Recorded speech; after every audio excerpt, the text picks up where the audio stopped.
ভারতীয় ক্রিকেটে ইতিহাসে একের পর এক দুর্দান্ত হেড কোচ এসেছেন এবং তাদের রেকর্ডও একে অপরের থেকে আলাদা ছিল, কিন্তু গম্ভীরের মতো আর কেউ হতে পারে না। গম্ভীর খেলোয়াড় হিসেবে যতটা নাম করেছেন, বিশ্বকাপে ভারতকে জিতাতে জিতাতে যেভাবে তিনি নিজের জায়গা তৈরি করেছিলেন, ঠিক তেমনই যেন এখন তিনি সেই নামটায় ডুবানোর দায়িত্ব নিয়েছেন। যেদিন থেকে তিনি হেড কোচ হয়েছেন সেদিন থেকে একের পর এক বিব্রতকর রেকর্ড তৈরি হচ্ছে। ওয়েস্ট ইন্ডিজের বিপক্ষে দ্বিতীয় টেস্ট চলাকালীনে আরও একটি লজ্জাজনক রেকর্ড সামনে এসেছে, যেটাকে বলা যেতে পারে নিউজিল্যান্ড সিরিজের পর ভারতীয় ক্রিকেট ইতিহাসে আরেকটি কালো দিন। সেই কালো দিন কি এবং কিভাবে রেকর্ড খারাপ থেকে খারাপতর হতে চলেছে সেটাই আজ আমি আপনাদের বলব। তাই ভিডিওটি শেষ পর্যন্ত দেখবেন। ভালো লাগলে একটি লাইক করবেন এবং চ্যানেলে নতুন হয়ে থাকলে চ্যানেলটি সাবস্ক্রাইব করে পাশে বেল আইকনটি অন করে দিবেন। আপনারা সবাই জানেন, যখন গৌতম গম্ভীর ভারতীয় দলের কোচ ছিলেন না তখন তিনি প্রচুর কথা বলতেন। যেমন যখন রবি শাস্ত্রী কোচ ছিলেন তখন গম্ভীর বলেছিলেন রবি শাস্ত্রী জিতেছেন বা কি, অথচ আপনি যদি রবি শাস্ত্রীর কোচিংয়ের সময় দিকে তাকান দেখবেন ভারত অস্ট্রেলিয়া টানা দুইবার বর্ডার গাভাস্কার ট্রফি জিতেছিল। রবি শাস্ত্রীর অধীনে ভারত ইংল্যান্ডের মতো শক্তিশালী দলের বিপক্ষে গিয়ে দুটি টেস্ট সিরিজ ড্র করেছিল। এরপর এলেন রাহুল দ্রাবিড়। তার সময় ভারত একদিনে বিশ্বকাপে ফাইনালে পৌঁছেছিল, এশিয়া কাপ জিতেছিল আর টি-20 বিশ্বকাপও জয় করেছিল। এমনকি রোহিত শর্মার কথায় সেই চ্যাম্পিয়ন ট্রফি দ্রাবিড়ের চিন্তা ভাবনার ফলেই ভারত জিতেছিল। যদিও সেই সময় কোচ ছিলেন গম্ভীর, অর্থাৎ চ্যাম্পিয়ন ট্রফি জয় যেটা গম্ভীর কোচিংয়ে হয়েছিল সেটারও কৃতিত্ব দ্রাবিড়কেই দিয়েছেন রোহিত। এখন কে সত্য আর কি মিথ্যা বলছেন সেটা দ্রাবিড় আর গম্ভীর নিজেরাই ঠিক করবেন।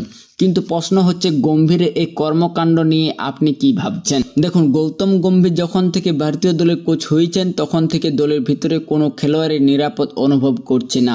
একজন খেলোয়াড় আজ সেঞ্চুরি করলো, কাল সে খেলবে কিনা কেউ জানে না। আজ কেউ 5 উইকেট নিয়েছে, পরের ম্যাচে সে থাকবে কিনা তাও অজানা। অর্থাৎ গম্ভীরের আমলে পুরো দলটাই অনিশ্চয়তার মধ্যে আছে। যিনি একসময় টেলিভিশনে বসে বলতেন বোলাররা ম্যাচ জেতায়, তিনি আজ এমন দলে কোচিং করছেন যেখানে মনে হয় বোলারদের কোনো প্রয়োজনই নেই। তার চিন্তা শুধু ব্যাটসম্যানদের নিয়েই। আর এমন একজন অধিনায়ককে তিনি দায়িত্ব দিয়েছেন যিনি মাঠে কখনো ভুলে যান যে তার হাতে বোলার আছে কিনা, কিংবা যে বোলার আছেন তিনি বল করছেন কিনা সেটাও বোঝা যায় না। এখন যদি আমরা গম্ভীরের কোচিং ক্যারিয়ারের দিকে তাকাই তাহলে স্পষ্ট হয়ে যাবে যে যত বড় খেলোয়াড় হিসেবে তিনি সফল ছিলেন, কোচ হিসেবে তার সময়টা ততটাই বিতর্কিত ও ব্যর্থ। যখন থেকে তিনি কোচ হয়েছেন একের পর এক ব্যর্থতা এসেছে। প্রথমে দেখা যাক দক্ষিণ আফ্রিকা আর শ্রীলঙ্কা সফর। গম্ভীরের কোচিংয়ে ভারত শ্রীলঙ্কার বিপক্ষে একদিনে সিরিজেও হারল। যে শ্রীলঙ্কা দল কোনো দলের কাছে জিততে পারছিল না, তারা ভারতকে নিজেদের ঘরে হারিয়ে দিল। এরপর এলো নিউজিল্যান্ড সিরিজ, যেখানে ভারতকে নিউজিল্যান্ড 3-0 ব্যবধানে হারালো। আর আগে বাংলাদেশ 2 টেস্টে জয় পেলেও বড় দলের বিপক্ষে এসে ভারত একেবারে মুখ থুবড়ে পড়ল। তারপর এলো বর্ডার গাভাস্কার ট্রফি। পার্থের ভারত প্রথম টেস্ট জিতল, কিন্তু তার পরের 3টি টেস্টে টানা হারলো। কেবল ব্রিসবেন টেস্টে ভাগ্যক্রমে হার এড়ানো গিয়েছিল, না হলে সিরিজটা 4-1 ব্যবধানে শেষ হতো। এরপর এলো IPL, তারপর চ্যাম্পিয়ন ট্রফি, যা আগেই বলা হয়েছে আসলে দ্রাবিড়ের চিন্তায় জেতা। এরপর এলো ইংল্যান্ড সফর, আর তার আগেই বড় সড়ো কাণ্ড হয়ে গেল। রোহিত শর্মা অবসর নিলেন, বিরাট কোহলি অবসর নিলেন, তারাও আগে অস্ট্রেলিয়া সফরে, আর অশ্বিনীকে বাদ দেওয়া হলো। অর্থাৎ একে একে সে সমস্ত খেলোয়াড় যারা ভারতীয় দলে কৃতিত্ব অভিজ্ঞতা রাখতেন তাদেরকে সরিয়ে দেওয়া হলো। তারপর গম্ভীর গেলেন ইংল্যান্ডে, এমন এক ইংল্যান্ডের বিপক্ষে যাদের বোলিং লাইন আপ ছিল ইতিহাসে অন্যতম দুর্বল। ভারতের অন্তত 4-1 বা 3-1 ব্যবধানে জেতা উচিত ছিল, কিন্তু ফল হলো সম্পূর্ণ উল্টো। দল হারলো আর দেশের ক্রিকেট প্রেমীরা হতাশার মধ্যে ডুবে গেল। এই হলো গৌতম গম্ভীরের কোচিং কাহিনী। একসময় জেতানো মানুষ, যিনি এখন পরিণত হয়েছেন ভারতীয় ক্রিকেটের সবচেয়ে বড় বিতর্কে। সেই সফরও ভারতীয় দল সিরিজে জিততে পারেনি, কেবল 2-2 করে ড্র করতে পেরেছিল, আর তাতেই আমরা উচ্ছ্বাসে ফেটে পড়েছিলাম। বাহ কি দারুণ। এরপর যখন টি-20 এশিয়া কাপের জন্য দল ঘোষণা করা হয় তখন দেখা যায় যশস্বী জয়সওয়ালকে দল থেকে বাদ দেওয়া হয়েছে। সঞ্জু স্যামসন, যিনি সারা বছর ওপেনিং করে এসেছেন, তাকে নামানো হয় 5 নম্বরে। শাহ যিনি দুবাইয়ে দলকে জয় এনে দিয়েছিলেন, তাকেও জায়গা দেওয়া হয়নি। অন্যদিকে শুভমান গিল এসে শুধু যে ওপেনিংয়ের জায়গা দখল করে তাই নয়, তাকেই ক্যাপ্টেন বানানো হয়। অথচ 7 ম্যাচে খেলার পরও তার কোনো উল্লেখযোগ্য পারফরমেন্স ছিল না, তবুও তিনি উপক্যাপ্টেন রয়ে যান। এরপর হঠাৎ রোহিত শর্মাকে ওয়ানডে ফরম্যাটের অধিনায়ক তত্ত্ব থেকে সরিয়ে দেওয়া হয়। রোহিত শর্মা তখন দলে আছেন ঠিকই, কিন্তু অধিনায়ক নন। আর 2027 সালে বিশ্বকাপে তিনি খেলবেন কিনা সেটা অনিশ্চয়। এর মধ্যেই গিল অধিনায়ক হয়ে যান। সব কিছুর পর একটা পরিসংখ্যা সামনে আসে যেটাকে নিঃসন্দেহে লজ্জাজনক বলা যায়। নিউজিল্যান্ড দল শেষবার যখন ভারতে এসেছিল তখন তারা ভারতকে 3-0 ব্যবধানে হারিয়েছিল। এবারও গৌতম গম্ভীর কোচিংয়ে একই ঘটনা ঘটল। প্রথম টেস্টে নিউজিল্যান্ড জিতল এবং সেটা ছিল প্রায় 30 থেকে 40 বছর পর ভারতের মাটিতে তাদের প্রথম জয়। দ্বিতীয় টেস্টে তারা জিতল এবং সেটি ছিল গত 60 থেকে 70 বছরে প্রথমবার যখন নিউজিল্যান্ড ভারতে এসে টেস্ট সিরিজ জিতল। আর যখন তারা তৃতীয় টেস্টে জয় পেল তখন সেটা ইতিহাস সৃষ্টি করলো।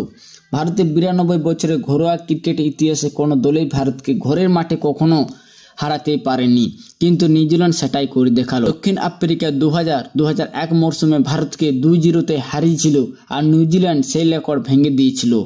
2024 থেকে 2025 মরশুমে ভারতকে 3-0 ব্যবধানে ক্লিন সুইপ করলো নিউজিল্যান্ড।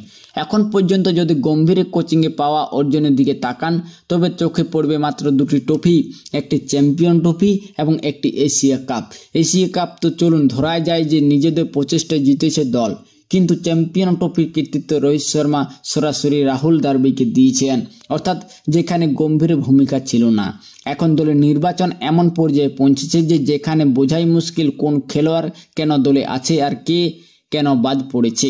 এসব খেলোয়াড়দের বাদ দেওয়া হয়েছে, যেমন সরফরাজ খান, সেও বুঝতে পারছেন না কেন সে বাইরে, স্বামী কেন দলে নেই, তার ভবিষ্যৎ কি কেউ জানে না।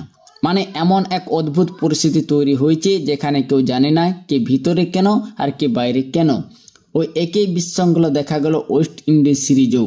ভাবুন তো, এখন 2025 সাল শেষের দিকে, আর যদি আমি বলি যে আমরা একবার ফিরে যাই 1975 থেকে 1976 সালের দিকে, তখন মনে পড়বে ক্লাইভ লয়েড, ভিভ রিচার্ডসের মতো নাম। সেই সময়ের বিশাল সব কিংবদন্তি ক্রিকেটারদের নাম নেওয়া যায় আরও অনেক। এরপর এলেন Brian Lara, Carl Hooper, Naresh Sarwan, Shivnarine Chanderpaul, এমন বিশাল ব্যাটসম্যানদের প্রজন্ম পেরিয়ে গেলেও গত 51 বছরে ভারতীয় কোনো টেস্ট ম্যাচে ওয়েস্ট ইন্ডিজের 2 ব্যাটসম্যান এক ইনিংসে 100 রান করতে পারেননি। কিন্তু গম্ভীরের কোচিংয়ে এই দ্বিতীয় টেস্টে সেই ঘটনাই ঘটল। দ্বিতীয় ইনিংসে যেখানে গত 12 বছরে কোনো বিদেশি দল ভারতের মাটিতে 350 রান পর্যন্ত করতে পারেনি, সেখানে ওয়েস্ট ইন্ডিজ 390 রান তুলে ফেললো। শেষ উইকেটে 79 রানের জুটি গড়ে তারা সেই ইতিহাসও ভাঙলো। প্রথম ইনিংসে ভারত তাদের অল আউট করেছিল, কিন্তু দ্বিতীয় ইনিংসে তারা প্রায় 400 রানের কাছাকাছি। 51 বছরে যেটা কখনো হয়নি, 2 কেরিয়ান ব্যাটসম্যানদের এক ইনিংসে 100 রান, সেটা এবার হয়ে গেল। সেই ম্যাচে যেখানে ভারত প্রথম টেস্ট হেরেছিল আর দ্বিতীয় 3 দিনের মধ্যে জেতার সুযোগ ছিল, সেখানে 2 West Indies batsman Shai Hope এবং জন ক্যাম্পবেল দুজনে 100 রান করলো। ভাবুন, শাই হোপ 8 বছর পর টেস্টে 100 রান করলো, আর কোনো ওয়েস্ট ইন্ডিয়া ওপেনার 16 বছর পর ভারতের মাটিতে 100 রান পেল, আর এইবার এলো এক ইনিংসে 200 রান। এমন সব অদ্ভুত ঘটনা ঘটছে গৌতম গম্ভীরের কোচিংয়ে, যা দেখে অবাক হওয়ার কিছু নেই, বরং মনে রাখার মতো বিষয়। কারণ এমন প্রশ্ন ভবিষ্যতে সাধারণ জ্ঞান পরীক্ষাও আসতে পারে। ভারতের সেই কোচকে যার আমলে ভারতীয় দল একের পর এক রেকর্ড গড়েছে। তবে উল্টো অর্থে, যেমন প্রথমবার নিউজিল্যান্ড কাছে 3-0 ব্যবধানে হোয়াইট ওয়াশ হওয়া বর্ডার গাভাস্কার ট্রফি যেখানে ভারত টানা 2 বার জিতেছিল, সেখানে তৃতীয়বারে গিয়ে সম্পূর্ণ ভরাডুবি, এমনকি দুর্বল বোলিং আক্রমণ নিয়েও ইংল্যান্ডের বিপক্ষে সিরিজ জিততে না পারা, সবই গম্ভীরের আমলে ঘটেছে। শ্রীলঙ্কার বিপক্ষে একদিনে সিরিজে ভারত বহু বছর পর হেরেছে, সেটা গম্ভীরের কোচিংয়ে। চ্যাম্পিয়ন ট্রফির কাহিনী আগেই বলা হয়েছে, আর ওয়েস্ট ইন্ডিজের বিপক্ষে যা ঘটেছে সেটাও 51 বছরে প্রথমবার। সব মিলিয়ে স্পষ্ট বোঝা যাচ্ছে গম্ভীরের কোচিং ম্যানুয়াল যেন একেবারে আলাদা পথে চলছে, যেখানে ফল হয় হয়তো চরম সাফল্য, নয়তো সম্পূর্ণ ধ্বংস। আর এই অদ্ভুত কোচিংয়ের জালে হয়তো শুভমান গিলও ফেসে যাচ্ছেন, কারণ গিলের অধিনায়কত্ব এখন সুইচ অন সুইচ অফ হয়ে গেছে।